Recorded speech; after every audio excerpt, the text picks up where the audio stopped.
Is Orla Ní Fhinneadha as a glóhóir in seo in Mháil na hán. Is Múinteoir bunscoile mé agus múna na níl an bheag a head An Spidéal agus bíonn me léamh na Aimsire in seo ar TG4 freisin. Sílim go bhain rud is sár faoi bheith gobar in seo TG4 ná na daoine bhíns me gobar lob tá na cailíní eile go hálainn in seo agus ar fud an stáisiún in áiríre agus chomáile sin bhíonn se go deas gléasa suas. Cainnín ceol go mórlam agus is brálam a bheith mún na rangaí sean-nós go gasúr áitiúla in seo Bíonn Orla a casóráin agus caint.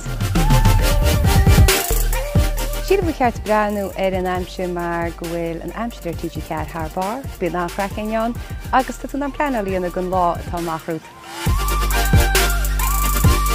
An ná aimsir a hainelumsa le líne táire ná go mite ina bhrothal mar go rá aimsir bhráin ach faríir tá sé i gaiirí dechar eisiad aránis agus an bháisteach a bogad eisiad ríist.